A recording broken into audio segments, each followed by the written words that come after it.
നിങ്ങളുടെ കൈപ്പത്തിയിൽ മരവിപ്പും വേദനയും കടച്ചിലും രാത്രികാലങ്ങളിൽ കൂടുതലായി അനുഭവപ്പെടാറുണ്ടോ? അത് കാരണം നിങ്ങൾക്ക് നിങ്ങളുടെ ഉറക്കം നഷ്ടപ്പെടുന്നുണ്ടോ? എന്നാൽ ഇത് കാർപ്പൽ ടണൽ സിൻഡ്രം എന്നൊരു അസുഖമാണ്. എങ്ങനെയാണ് ഇത് ഉണ്ടാകുന്നതെന്ന് നോക്കാം. നമ്മളുടെ കയ്യിൽ മീഡിയൻ നെർവ് എന്ന് പറയുന്ന ഒരു നാഡി ഒരു ലിഗമെന്റിന് താഴെയായി പോകുന്നുണ്ട്.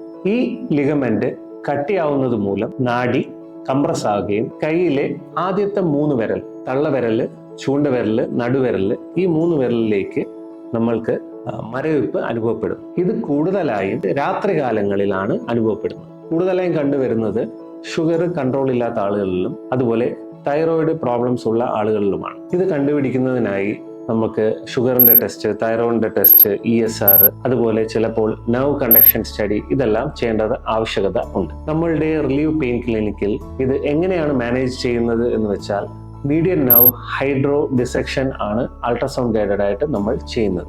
അതായത് അൾട്രാസൗണ്ട് ഉപയോഗിച്ച് ഈ മീഡിയൻ നെർവ് സ്കാൻ ചെയ്ത് കട്ടിയായ ലിഗമെന്റിൽ നിന്നും മീഡിയൻ നെർവിനെ ഷുഗർ സൊല്യൂഷൻ വെച്ച് സെപ്പറേറ്റ് ചെയ്യാണ് നമ്മൾ ചെയ്യുന്നത്. ഇത് വെറും ഒരു ഇഞ്ചക്ഷൻ ആണ്, സർജറി അല്ല.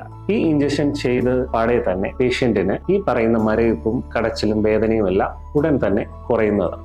വളരെ ചുരുക്കം പേർക്ക് മാത്രം ചിലപ്പോൾ രണ്ടാമതായി ഒരു ഇഞ്ചക്ഷൻ വേണ്ടി വന്നേക്കാം. ഇഞ്ചക്ഷൻ കഴിഞ്ഞതിന് ശേഷം നമ്മൾ റിസ്റ്റ് സ്പ്ലിന്റ് യൂസ് ചെയ്യുകയും അത് കൂടുതലായി രാത്രികാലങ്ങളിൽ നമുക്ക് ഇടേണ്ടതാണ്. അതിൻ്റെ കൂടെ ഫിസിയോതെറാപ്പി കൂടെ ചെയ്തു വരുമ്പോൾ നമ്മൾക്ക് ഉള്ള പ്രോബ്ലംസ് ഓൾമോസ്റ്റ് 90% മാറുന്നതായിരിക്കും.